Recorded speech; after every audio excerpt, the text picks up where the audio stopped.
how's it going, guys? Your friend Jim here with another video. Hope everyone's doing well on this February 22nd, 2024. It's nice and sunny here in Redondo Beach, California. So hope you guys are doing well wherever you are. Anyway, this video is going to be about the timing belt installation on the 2004 Mitsubishi Montero from start to finish. I did this job a few months back. I did record the procedure. It's in my YouTube channel. At that time, I was limited to 15 minutes per video, so I did 15-minute intervals of the whole procedure. And so some of those videos are pretty popular, some of them are not. It's understandable.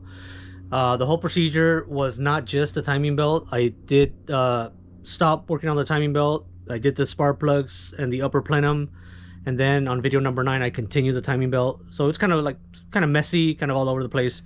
So what I did is I remastered everything that had to do just with the timing belt, and I made one master timing belt removal and installation video, and that's the result.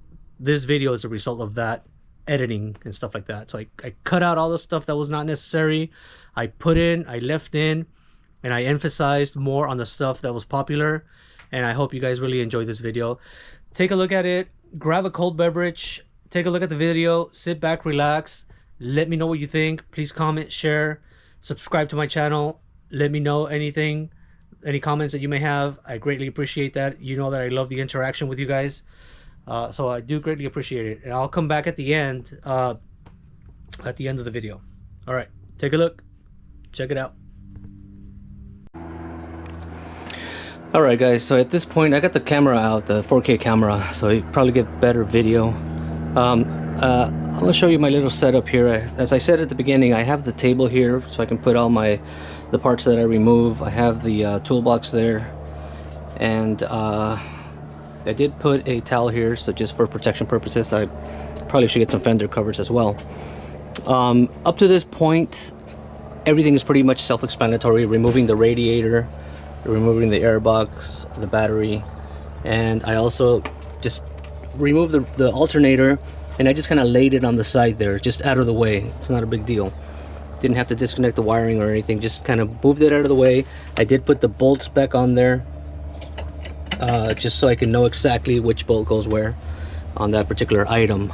Next, I will be removing the power steering pump and the AC compressor. Again, no need to remove the power steering lines, no need to remove the AC lines. Just unbolt unbolt it, move it to the side, zip tie it if possible, just to get it out of the way. I have removed the AC compressor. Just kind of move it to the side here, and then the power steering pump, it's right there. Just kind of zip tied it away. I did remove the area here where the fan is mounted on, and also the tensioner, the serpentine belt tensioner. Also, I removed the crank pulley.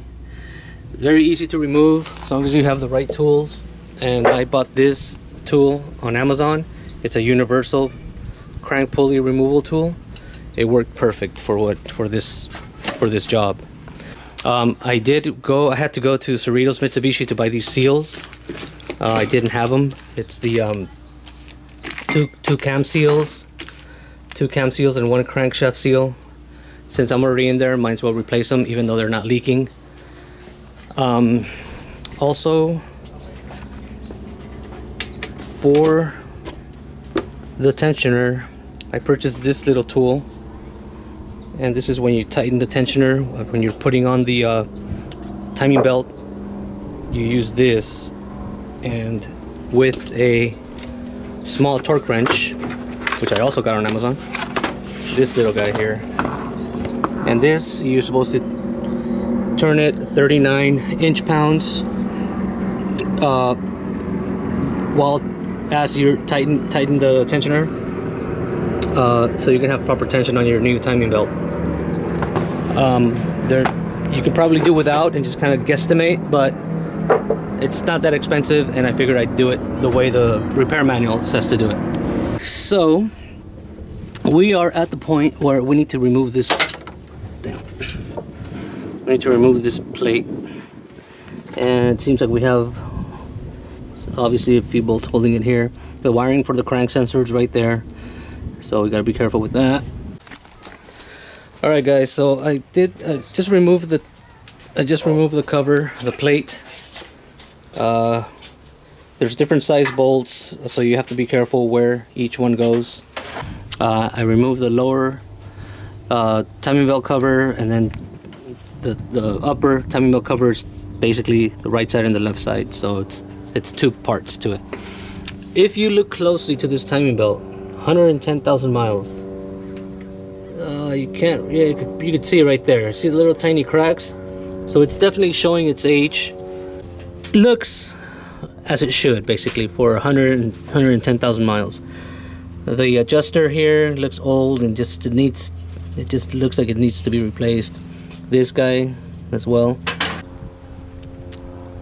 If you take your time and you work step by step, keep track of all your bolts, keep track of everything, it's not a difficult job. Obviously if you do this for a living, you work at a dealership and you do this for a living, then yeah, it's a no-brainer. You can do it in 2-3 hours. But some of us, we don't do it for a living. We enjoy the mechanical repairs that we do on our vehicles, and sometimes a job like this might seem intimidating because, you know, if you mess up, you can really cause some damage to your engine. So it's something that you can do, anybody can do, as long as you have a little bit of mechanical experience. But you have to do your research. You have to know exactly what you're getting into. You have to have the proper tools for the job, for the different things that you're going to do. And once you have all that and you have it figured out, it's really not that complicated.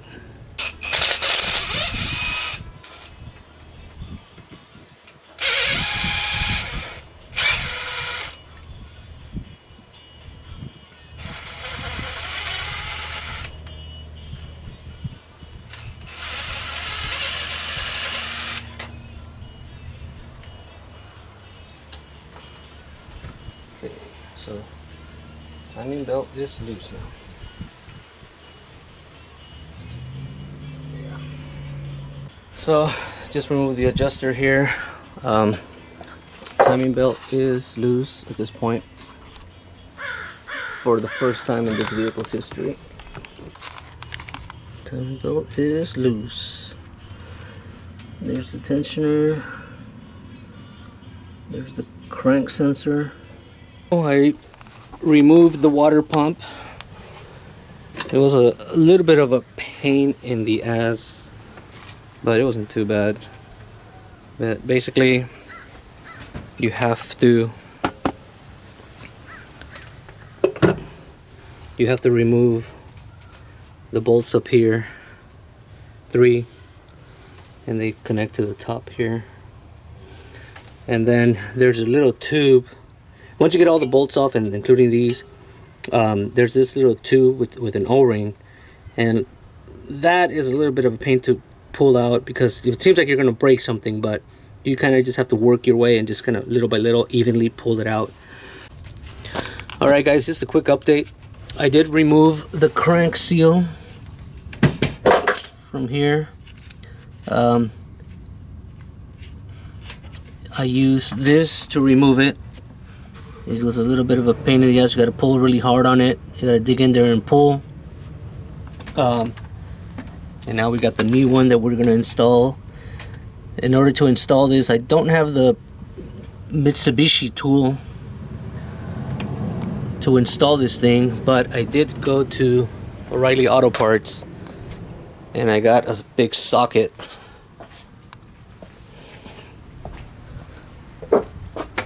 I got this big socket. It's 1.5 inch sockets, $12.99. So I'm going to use this to drive the new seal in there, and also for the cam seals. So the main thing that you have to think about is make sure this is really coated with oil really well, so the new seal can slide in there. Make sure it's not going in crooked. Make sure it's straight, and just hammer it in there. Not hammer it, but you know what I mean.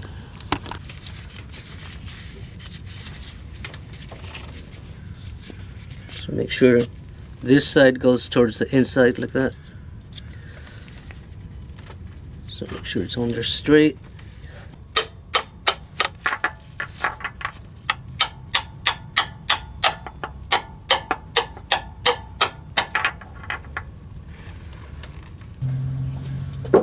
And I'm just using a little piece of metal here just so I can get it flush with the block on one side.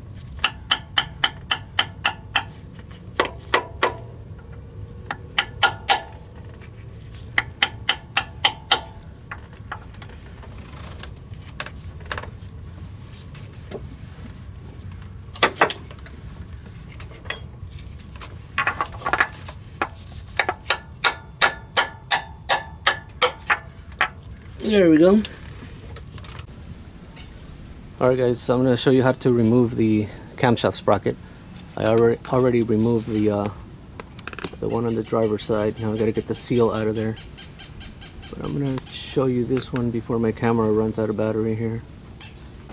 Now obviously the cam is not connected to the crank, so absolutely no turning of this cam.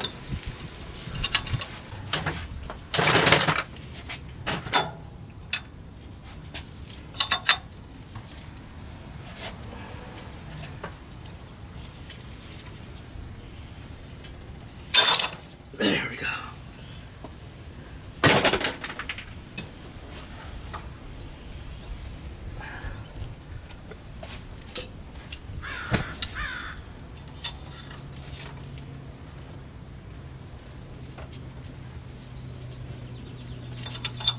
There, just put it back in the timing, in the proper timing. Just for peace of mind purposes.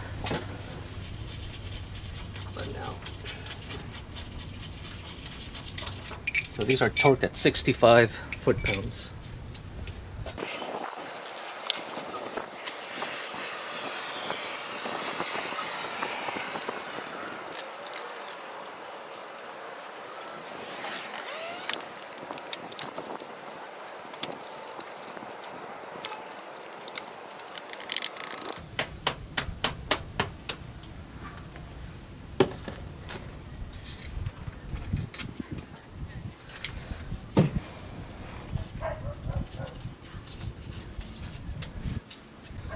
See if this side's a little easier to remove. Doubt it.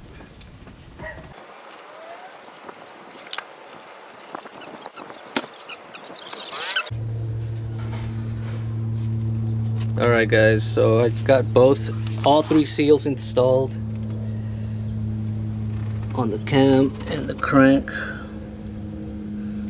So as you can see, you have to, when you slide it in, you gotta sand this down just to get all some of the rust and stuff out of the way, so you won't damage the seal as you're sliding it in. I use 600 grit sandpaper to do that, so hopefully everything works out well. I am gonna push this seal a little bit further in. Let's see how this one is sticking in. This is how they were sticking maybe an 1/8 of an inch inside. So I'm going to push that one a little bit more just to be on the safe side. We're at the point where we're reinstalling the water pump. So let me get the camera off here. So water pump obviously goes here. I put these towels overnight so that it can absorb some of the water that's in there, and it's just, you installed it completely dry.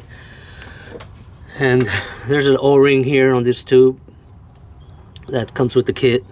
You have this gasket and then one other gasket that goes right up here. It's a little bit tricky because when you install the water pump, you have to make sure that the back side of the water pump goes into this tube properly, and just make sure nothing is kinked or anything. I was debating whether to install the water pump with or without silicone.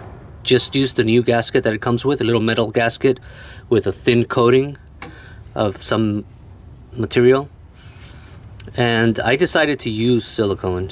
The reason is because when this engine was brand new,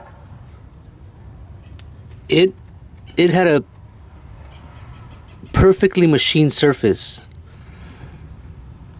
all around this area here. So a brand new gasket on brand new surface would probably do the trick and cause no leaks.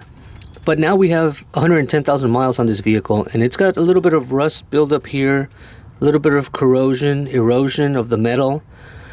I really don't want to risk putting the pump back on without silicone and then have a leak later, because of some of this stuff may not be getting sealed with just the factory gasket. So I'm gonna add a little bit of silicone on there just to make sure that it's 100% sealed. I know that whoever takes it off in the future, it's probably gonna be a little bit of a pain in the ass to remove it, because now you have silicone everywhere or around this area. But it is what it is, you know. Not a big deal, really, if you think about it. Now the gasket that goes up here, that one does not come with the kit, so I'm gonna have to reuse that one. I probably will coat it a little bit with silicone as well. Alright guys, I just finished installing the pump, the water pump. As you can see, I did use a little bit of silicone here, that in there, down there, and then up here as well, because you have to detach it from up here. I did install the sprockets back, but they're not torqued yet. I'm going to torque them once I get the timing belt on there, just to make it a little bit easier. The water pump is a little bit of a pain in the butt to install, because you have to not only make sure that everything is okay here in the front with the gasket, also the gasket up here as you're installing it, and the little water pipe in the back. Make sure that O-ring is lubricated with water. I put a little bit of coolant on it. According to the repair manual, that's what it says, to use water. And then once everything is on there, put the bolts on, hand tight, and then come in with your torque wrench. Start with the water pump in a star pattern, and then this guy up here as well. 18 foot-pounds on these guys for the water pump, 13 Newton meters, or about 10 foot-pounds for these guys, and then just go from there. All right, let's keep going.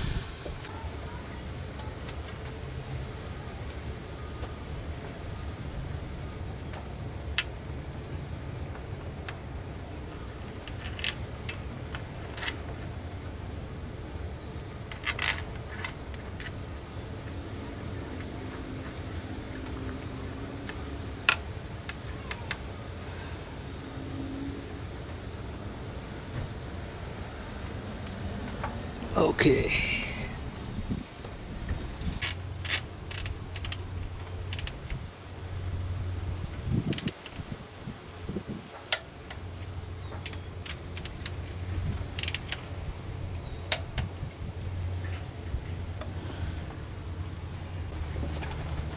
This idler pulley, torque is 33 foot-pounds. And this is the actual tensioner. And then you got the two little holes there to adjust it.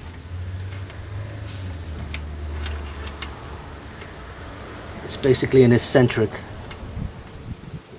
As you can see, the bolt hole is a little bit off center, so that you can apply tension to the belt. And the tension that you apply using the tool that goes on here, and you pry on it until you reach 39 inch-pounds, and then you lock the bolt down. But that's after the belt is on there.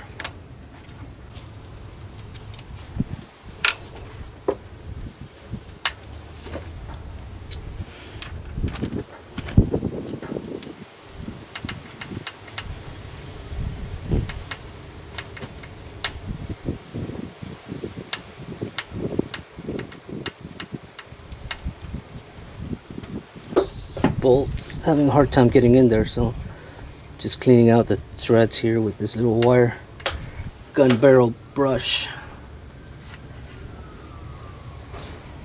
just to make sure. And it might be designed that way, it might be tapered that way, I'm not sure. So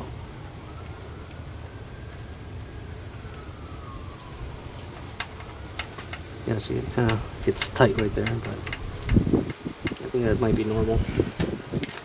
Let's see how it feels when you start. Yeah, it's just a little snug. You can't do it by hand, but it's not cross-threading or anything like that. Okay, so there. Now we'll install this guy. Remember this guy? And the little dot right there, that's the timing mark.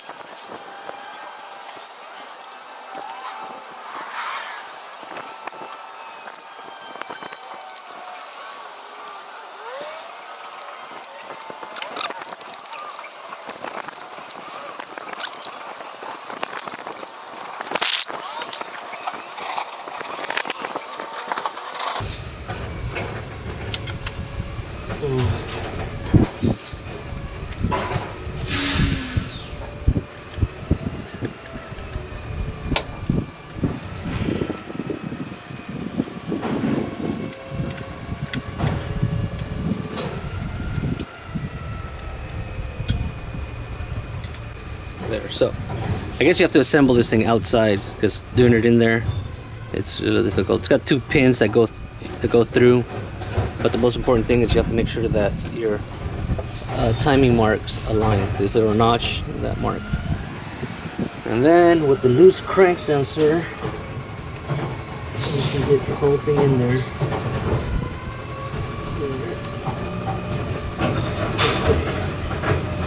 You know, see how it goes all the way in there, as it should. I'll retighten the crank sensor.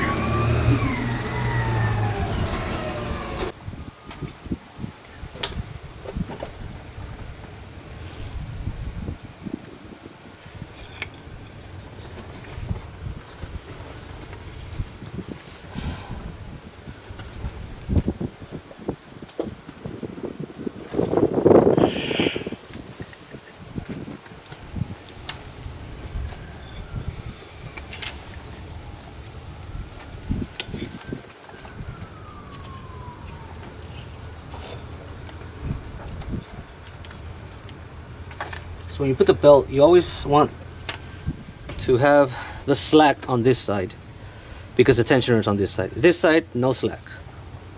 So you start over the idler pulley.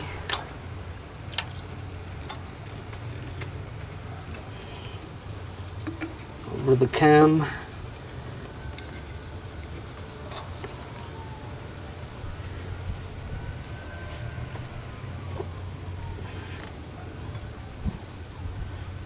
Driver side cam, underneath the water pump.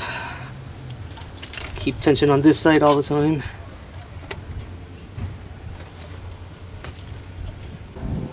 So that is off. We gotta go back.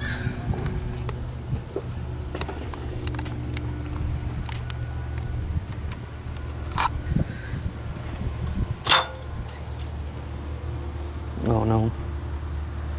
That's what they were talking about. That this pulley springs back because it's spring loaded.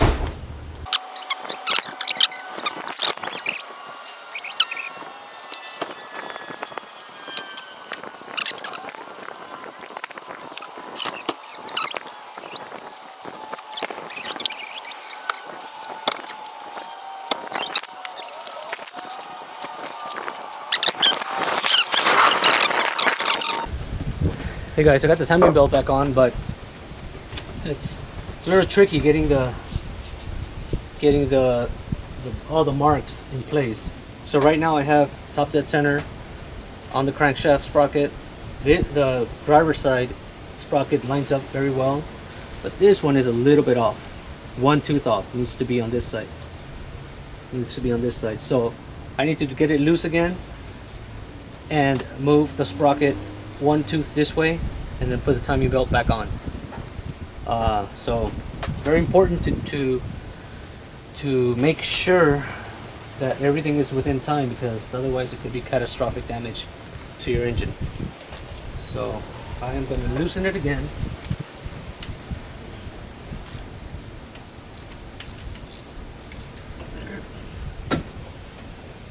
And once I take this off, this sprocket might spring that way because it does have some tension. So I'll come back and do that in just a few minutes. Alright guys, this is an important step. And basically the repair manual says to use one of these hand mechanical torque wrenches that measures inch-pounds, and the little adapter for the tensioner. And basically you want to tension it to 39 inch-pounds while you're tightening the bolt. So let's do that right now. Put the tensioner there, and you go to 39, which is about right there.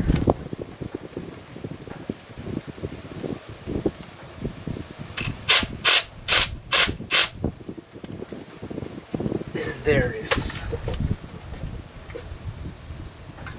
Now I'm going to torque it to the right spec, but that's sort of how you do it. Remember this guy? We're going to use it to turn the crankshaft. You got to turn it a quarter of a turn back, counterclockwise, and then back to top dead center. Alright guys, after multiple tries, I finally got the timing belt in time. So as you can see, this is the little notch on the crankshaft trigger wheel, and this is where you're supposed to align it with, this little line here. And so this guy is in time, and then we have the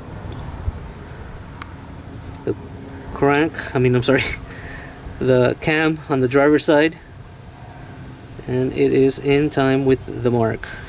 And then at the passenger side, same situation.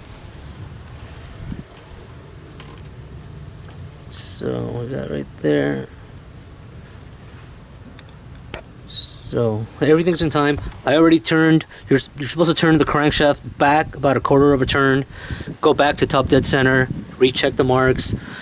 After that is confirmed that is in time, then you turn the crankshaft clockwise 2 times, 2 revolutions, and then recheck the marks, and everything is within specifications.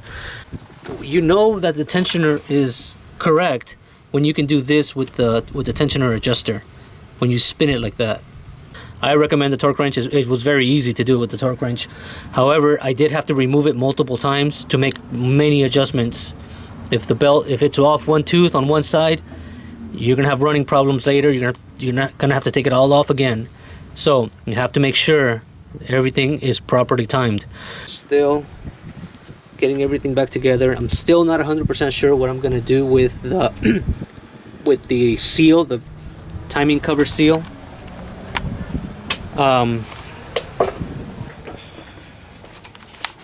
Because obviously this stuff is just if you can see, this is just so brittle.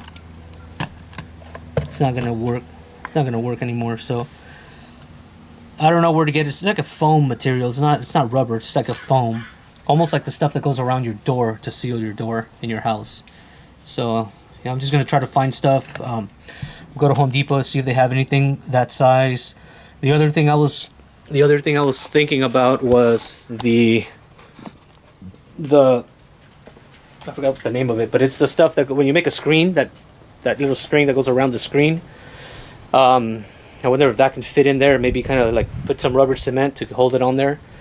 Because if you think about it, it's just to keep dust away. It's not to seal any fluids or anything like that. It's just for the dust.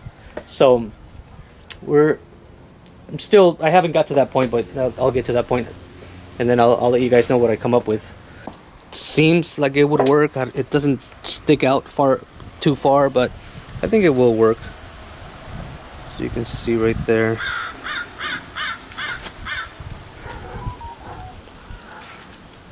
So we'll give it a shot, see how it goes. All right.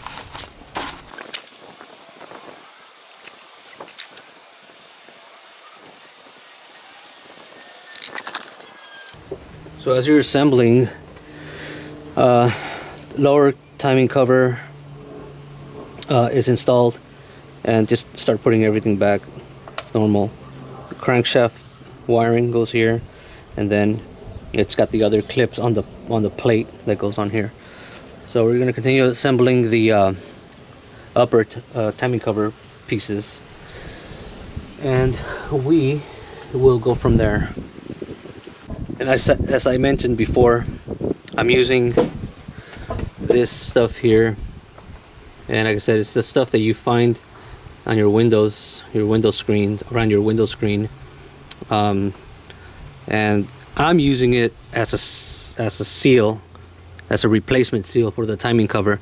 The original one that was there just was totally brittle. It was like foamy. It just fell apart, and I couldn't find it. I was trying to buy it, but I couldn't find it in any of the auto parts websites or anywhere. So I sort of improvised this little method, and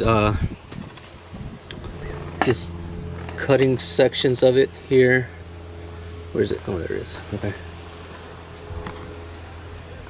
And for example, this piece is the passenger side cover. It's got this groove here, and that's where I'm going to put this little strip like that. And in about three areas, I'm just going to use some glue so it can stay fixed on there. Alright guys, so I got this seal here on the bottom, on the passenger side cover, and like I said, you just cut the piece of strip, you tack glue it on, like in this case I did 3 points here, here, and here, and it holds on there, and it's pretty much it.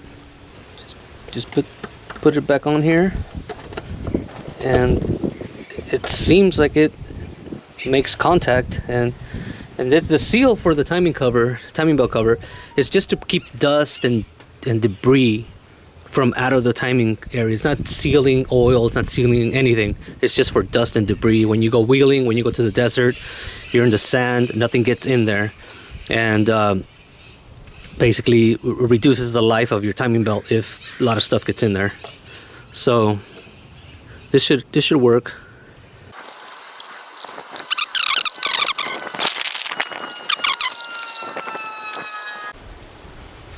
Alright guys, just a quick update here. So we got the timing cover on, everything is bolted on.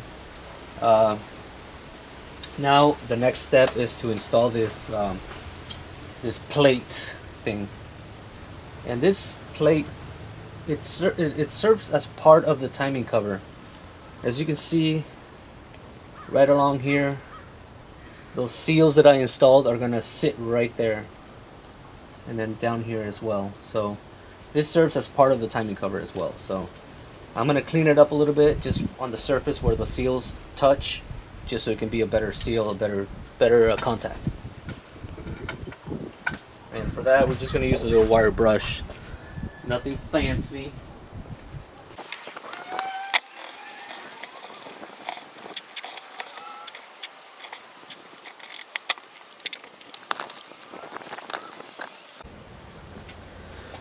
Alright guys, so we're getting ready to put this accessory plate back on, and there's a few things to keep in mind and to be aware of. The repair manual has pretty good information on it.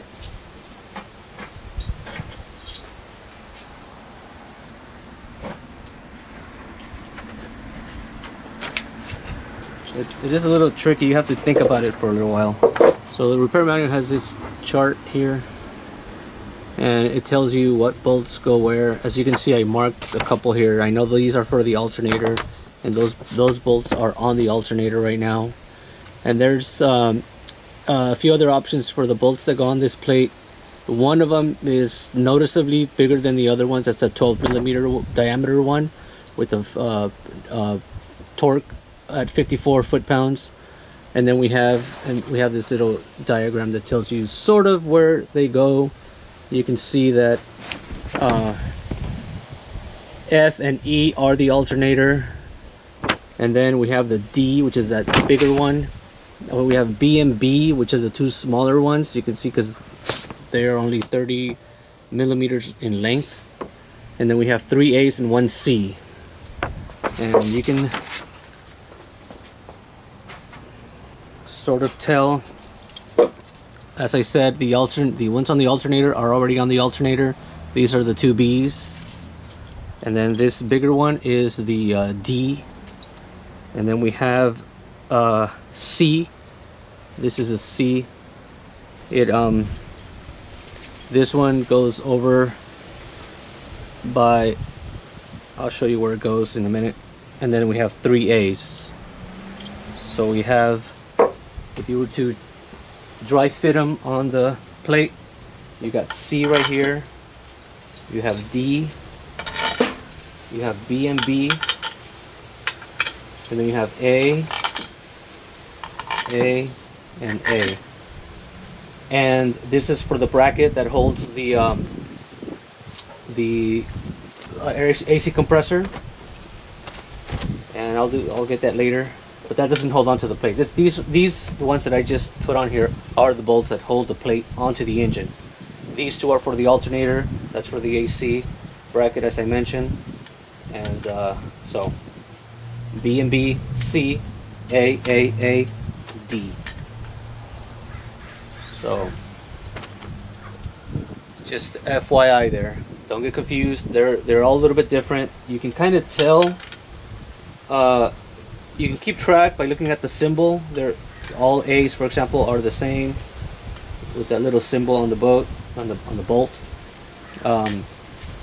But the numbers, the C has a 7 on it, and I'm not 100% sure what that means. I don't know if that's probably the strength of the bolt and everything. But this one has lower torque spec, so it's probably weaker than these guys. I'm not sure. I'm not a bolt expert, but just keep really good track of it. Put them in a separate spot where when it's time to put everything back on, you can sort of figure out where things go. The repair manual has the information on there. It's a little bit not too easy to follow. You have to think about it for a little while, but the information is there. Hopefully this video, this illustration will help you understand where things go. But ultimately, you just have to keep track of everything on your own. So we're just gonna keep going. I'm gonna remove these guys. I'm gonna do a dry fit of the plate on the engine, just so we can take a look at that. So I did disconnect the crank sensor from up here so I can have it below, just so it can be out of the way. And this guy just goes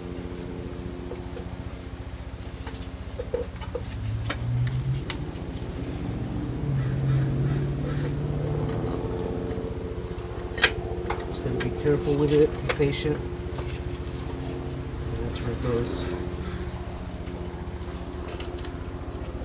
Crank sensor. It's got these little holders for the crank sensor wiring. We'll set that up a little bit later.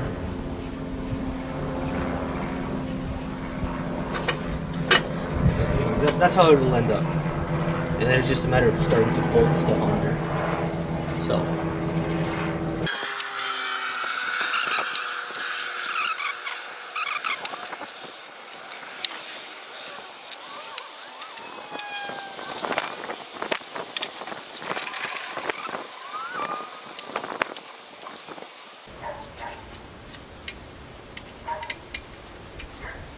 So now that everything is at least caught on some thread, now you can go all the way finger tight.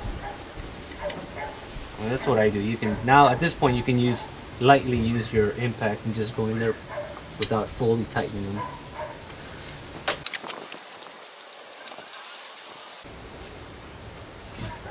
Now remember, this plate is not, it's part of the cover. Section of it is keeping dust and debris from getting into the timing belt. But it's, other than that, it's just it's an accessory plate, which means it's holding other things. So it's got to be very secure, very sturdy. So you have to make sure you tighten all these bolts to specifications. But it's not sealing anything, not sealing water, oil, or anything like that.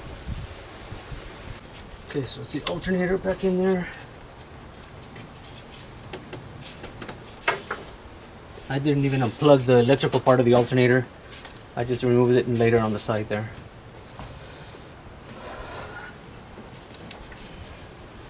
Okay, so I'm gonna get all this stuff torqued properly, and then I'm gonna move on to the AC compressor and the power steering pump.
Next item is this, which is where the fan is mounted on. And again, my proven technique, the bolts are right there. Just kidding, guys, this is not my proven technique, it's common sense. Okay, a little bit of dust on there, just wipe it down lightly, not a big deal really.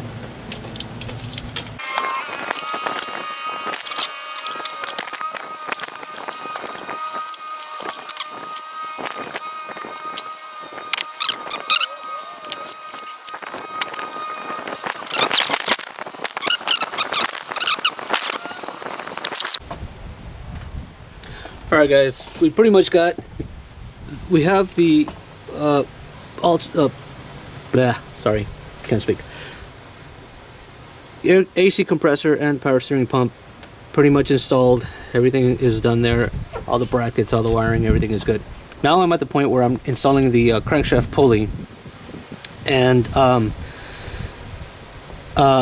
according to the repair manual, it says to add oil to the threads here, and I just dipped it in the in the oil there, so in the new oil container. So just follow the repair manual. Make sure you just do whatever it says. So there we go. Now this bolt is torqued at 173 foot-pounds,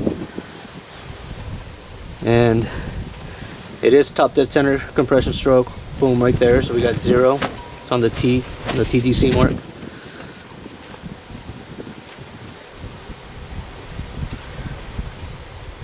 Okay, so we're gonna torque it down. Hopefully I can do it myself. Well, I have to do it myself. Clockwise, and everything is timed, so all we have to do is put the pulley holder on here.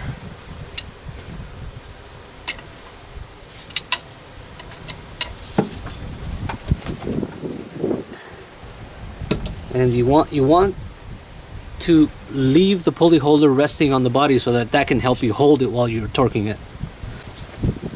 Sorry, it's not 137. It's it's not 173. It's 137.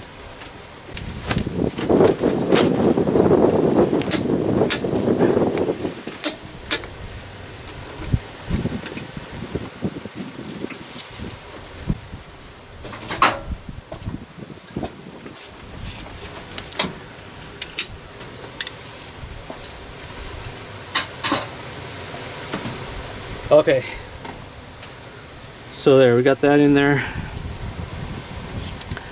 bolted to the right spec. That's in there. Everything seems to be okay. Good morning, guys. So today should be the day where we start this engine. I just have to put the radiator back. I have to add some coolant, obviously, and some transmission fluid. Hook up the airbox, master flow sensor, battery, and should be good to go. I did buy this stuff here, expandable foam. It expands 1 inch by 1 inch, and it's that I'm going to use it to go around the condenser, where the condenser it's going to be between the condenser and the radiator. The manufacturer puts a little piece of foam on there. It's a little bit different dimension, but it still should do the trick. And it's just to have the air more directed to go through the condenser and the radiator, rather than come from the side. I guess, I'm not 100% sure, but I'll use this around. I already have a couple of pieces that I installed a few months ago when I did the spark plugs, but I installed these without removing the radiator, so they're not 100%. Two of them fell off already, but the bottom one and the one on this side are still on there, pretty secure. So I just have to put the one on the top and the one that goes on this side towards the bottom. So I'll be using that. That way it's a little bit closer to manufacturer spec. Other than that, just a matter of hooking everything up, putting the serpentine belt, hooking up the radiator, hoses, transmission lines underneath the radiator, and pray that everything goes well once I crank it over. So we'll see later on. Alright. Alright guys, we're back. I got the radiator back in there. Just have to connect the automatic transmission hoses in the bottom, and I already got the radiator hoses connected to the engine. Some of you may have noticed I had this installed before the radiator. I had to take it back off. You can't install this with this being in there. So took the radiator out, took the fan off, put the radiator in there. Now this is going to go back. Along after this, the upper shroud piece goes on.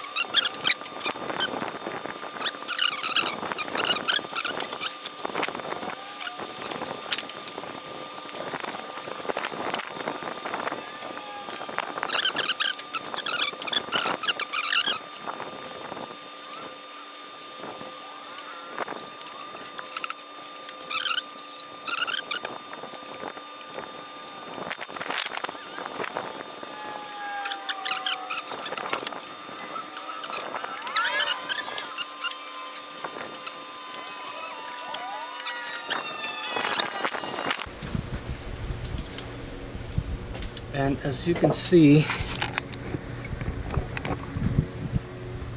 here where I installed the foam on the radiator, it's not expanded yet.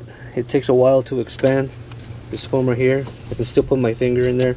Once it's fully expanded, it's going to cover this whole area, just like it is here on the side. See right there? It's the same foam. It's just going to expand to 1 inch, and it's just going to basically, that's the way they come from the factory. They have a little piece of foam like that. That's the way they are from the factory. So this foam on the top side and on this side will expand like the bottom and the side over here. So should be good to go at that point. Now I'm going to fill it up with fluid, coolant, and some transmission fluid. I am going to fill it up. I open up these bleeder holes. These two bleeder ports are the highest most point on your cooling system, so you're supposed to add coolant until it comes out of these guys here.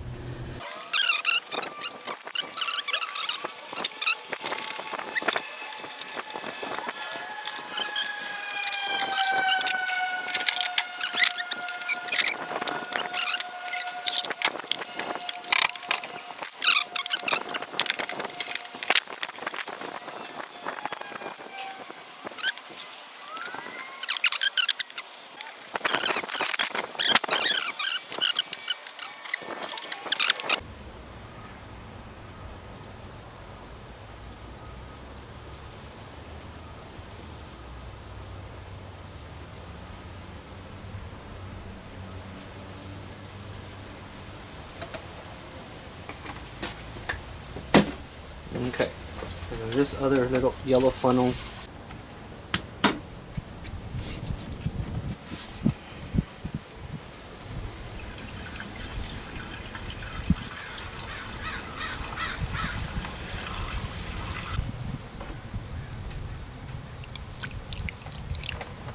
There.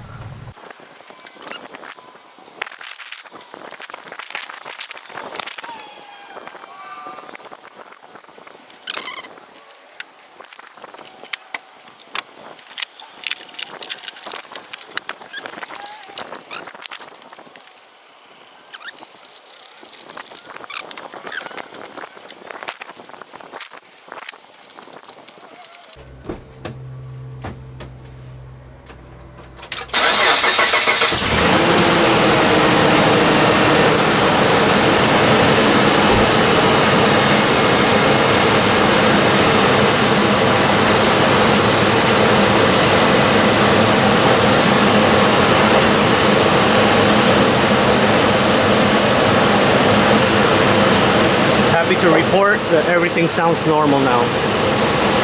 Everything is good.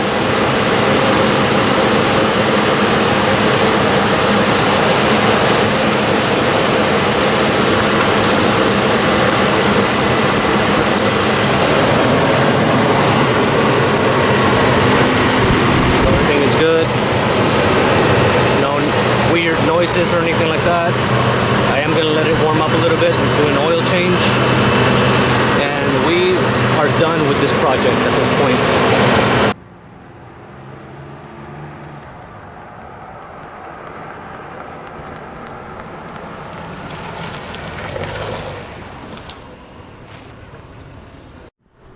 Thank you for watching the video, guys. Greatly appreciate it. Please like, share, and subscribe to my channel. Here's a view of the beach, Redondo Beach, California. Check it out. So nice today. Such a nice day.